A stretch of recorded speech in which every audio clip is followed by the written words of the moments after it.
Olá, seja bem-vindo ao canal Astrologicamente, eu sou o Robson. Hoje iremos falar de um assunto muito importante para a astrologia. Vamos falar da história da astrologia. Porque para a gente entender o que a astrologia é hoje, a gente precisa entender o que ela já foi. Entender um pouco mais do seu passado, a sua importância, a sua contribuição, tudo o que ela passou para chegar a ser o que ela é hoje. Entender como o mundo viu e ver essa ciência que é incrível. E nessa sequência de vídeos que dividi em 3 partes, vamos aprofundar mais sobre a história da astrologia. E veremos algumas dessas curiosidades. Vamos começar falando da etimologia da palavra astrologia. Astrologia vem de astro, que significa astros, estrelas, corpos celestes, e logos, que significa palavra, estudo ou conhecimento. Então, a astrologia é o estudo dos astros, de como estes exercem influências às pessoas e aos eventos aqui na Terra. Basicamente é isso, mas envolve muito mais conteúdo. A gente vai vendo, a gente vai se aprofundando um pouco mais no canal, vai ser muitos vídeos para falar sobre isso. Este estudo e a observação da astrologia, ele foi praticado em todo o mundo, nas mais diversas culturas, povos e demais épocas da humanidade. A astrologia nasceu desde a primeira vez que o homem olhou para o céu e viu o movimento dos luminares, do Sol, da Lua, e buscou entendê-los, qual a relação deles, o que aquilo significava. Os antigos sempre buscavam a compreensão das coisas, não simplesmente só saber. Era preciso compreender. A astrologia é tão antiga quanto a inteligência humana. Os antigos eles observavam o Sol nascer, o Sol morrer, que na verdade o Sol não morre, gente. E seria bem triste se ele morresse. Se observava que a Lua crescia, a Lua minguava. Não, a Lua não cresce ou diminui, não muda de tamanho, não dessa forma. Só lembrando, tá, gente? Só lembrando.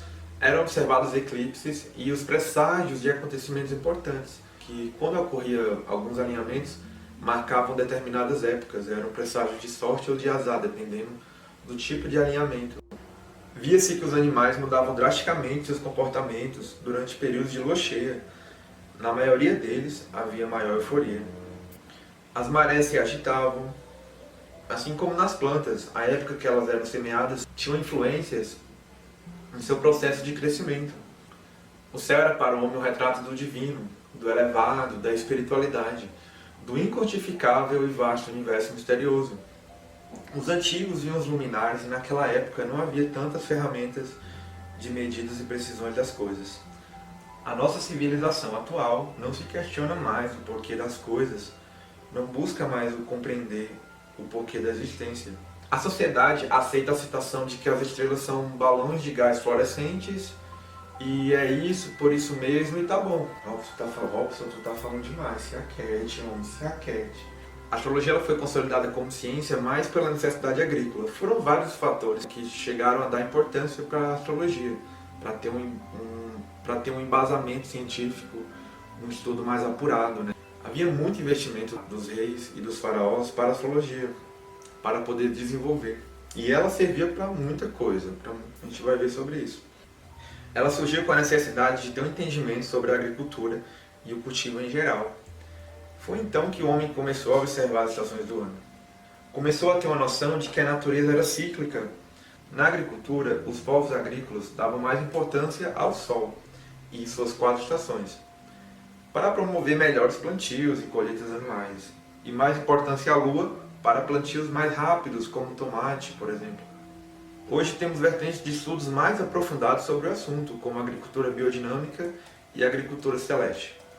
Os antigos observavam pacientemente o céu e perceberam que o alinhamento dos planetas, do Sol, da Lua, parecia provocar acontecimentos. Mas até serem consolidadas evidências astrológicas se passaram muitas eras. A astrologia se limitava muito na parte dos registros, pois precisava de evidências, enquanto a parte da astronomia corria atrás de equipamentos para se encontrar medidas e noções melhores. A astrologia ela teve grande importância em toda a história. Os povos nômades e vaqueiros davam mais importância à lua para prever a vida animal, o acasalamento e a procriação. Ela era utilizada para prever as melhores datas e horários para a realização de cerimônias religiosas. Ela ajudava na pesca.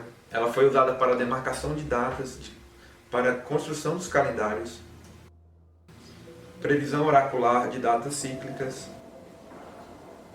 Ajudava na política. Os astrólogos eram braços direitos dos reis, dos imperadores, dos faraós. Ela ajudou a ter a compreensão sobre as estações do ano. Os navegadores se guiavam pelas estrelas e constelações. Ainda não havia bússola. A partir de suas observações, descobriram as constelações dos signos, Áries, Touro, Gêmeos e por aí vai. Mas a astrologia acredita que a Terra é quadrada? Sobre os terraplanistas, né? Existia até pouco tempo atrás crenças de que o nosso planeta ele era quadrado, né? Como se fosse uma abóbada celeste que cobria o globo, que se você chegasse em determinada parte do oceano, você iria encontrar o abismo, que tinha uma demarcação até onde você poderia ir. E os astrólogos, muitos, não tinham essa ciência. Até os próprios cientistas da época eram desprezados e considerados loucos quando chegavam à conclusão de que nosso planeta poderia ser redondo. As viagens marítimas tiveram grande importância para se chegar a conhecer que a Terra era redonda e não plana, como muitos acreditavam. Os marinheiros não se atreviam a encarar o oceano e as marés, por haver a faixa de eixo onde havia os abismos, o limite da Terra, fora os monstros marinhos que eles tanto temiam. As águas sempre foram rodeadas de mistérios e mitos. E hoje a gente sabe que a Terra é redonda. A gente sabe sim, né? Muitas pessoas ainda têm essa crença de que a Terra não é redonda, de que a Terra ela é plana. A gente pode até falar sobre esse assunto em outro vídeo. Alguns astrólogos já sabiam que a Terra era redonda, pela sombra que se formava na Lua. Porém, se demorou para assumir isso, pois era tido como loucura imaginar que do outro hemisfério haveriam pessoas de cabeça para baixo. Havia muita repreensão de magia e bruxaria sobre alguns conhecimentos tidos como sombrios. Havia muito medo das pessoas, pois pouco se conhecia do universo. Até queimavam na fogueira, então os astrólogos demoraram um pouco para afirmar suas reais crenças. O homem começou a observar então os 4 momentos do ano, que eram muito específicos e claro suas diferenças, as 4 estações do ano. Os equinócios são os 2 dias do ano em que o dia e a noite têm a mesma duração de horas. Uma marca o início da primavera e outra a do outono. O início das 4 estações do ano demarcavam os signos cardinais. Nos hemisférios norte e sul, nós temos representatividades das estações de forma diferente, por causa do eixo da Terra, então é um assunto mais específico. Para não fugir do assunto, vou falar disso no outro vídeo. Cada parte da estação do ano era bem definida também, então ela foi subdividida em 3 partes. O início da estação, que é estabelecida uma nova regra climática, se compõe os signos cardinais, os signos que iniciam a ação, que são Áries, Câncer, Libra e Capricórnio. Após o início da estação, no meio delas nós temos o momento da estabilidade, onde a estação consegue realizar seu papel de forma consistente. Neste momento se compõem os signos fixos, que são os signos que têm energia do plano material, de realização. Os signos que compõem a qualidade fixa são os signos de Touro, Leão, Escorpião e Aquário. E o terceiro momento, que é o final da estação, é um momento que exige mudança e capacidade de adaptação, pois é o fim da estação para nascer uma nova. Os signos que compõem as estações de adaptação são Gêmeos, Virgem, Sagitário e Peixes. Então, desta forma, a gente tem a composição de 12 partes iguais, onde a gente tem o momento de iniciar 4 estações e cada estação se divide em 3 partes. E aí a gente tem um todo que formam as 12 partes iguais, os 12 signos, como a gente conhece. Daí compreendeu-se um comportamento que desencadeia reações humanas também cíclicas, preservando a individualidade a cada ser e regiões também dos hemisférios que tinham suas influências. Sobre as estações do ano, a gente vai entender também que as regiões também têm influência. Então, às vezes, a pessoa é de um signo agitado e ela nasceu num país frio, e aí isso tem influência também. Mas a gente vai falar mais sobre essas qualidades de estações, de signos, mas num outro momento. Hoje vamos falar sobre a história, e depois a gente fala mais sobre isso. Então a natureza cíclica estava em tudo. Movimento de nascimento e declínio, primavera, verão, outono, inverno. Áries, Touros, Gêmeos, até o signo de Peixes, a criança, o jovem, o adulto e o ancião, as fases da lua, crescente, cheia, minguante, e por aí vai. Então começou-se a se relacionar de uma forma mais lógica, de uma forma mais clara, que o céu e a terra eram reflexos. A compreensão do mundo ela foi correlacionada com o que acontecia nos céus. Tudo estava ligado, como se de uma forma mágica. O cosmos estava ligado diretamente com a nossa vida humana e influenciava-nos dia a dia. E falando sobre o céu e a terra serem vistos como reflexos, correspondentes, não tem como falar disso sem falar das leis herméticas.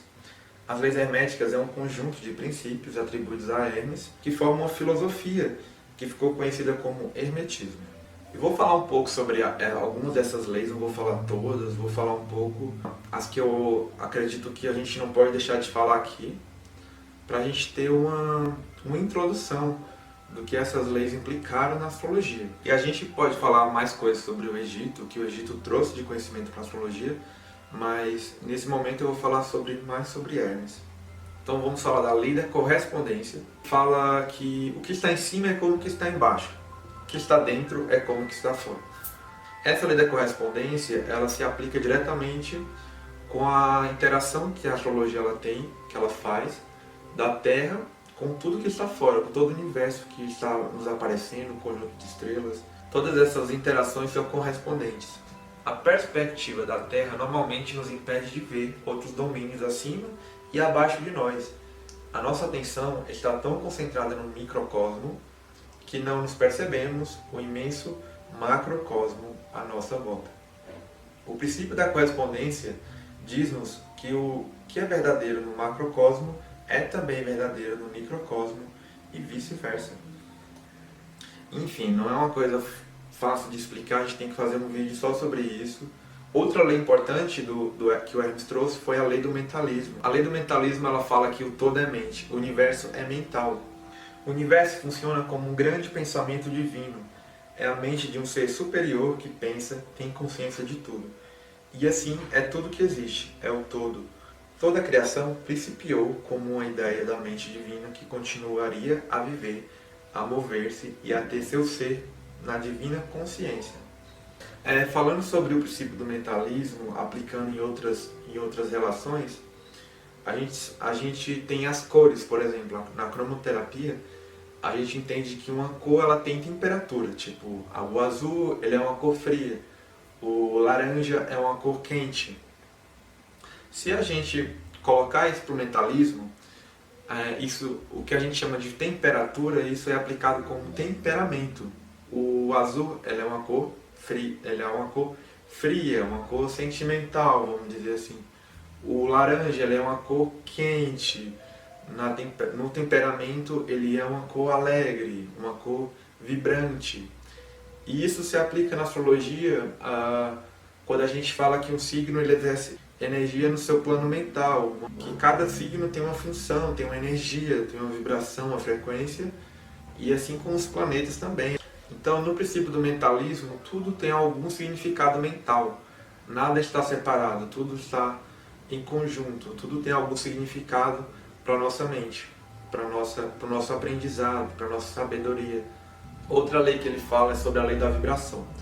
A lei da vibração fala que nada está parado, tudo se move, tudo vibra.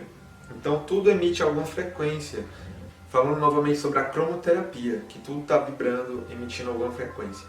As cores elas estão emitindo frequências e isso já é comprovado cientificamente.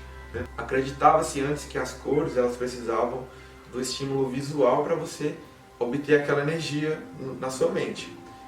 Hoje a gente já entende que uma pessoa que tem deficiência visual, ela consegue sentir a vibração do ambiente. É uma frequência que está ativa, não apenas visualmente.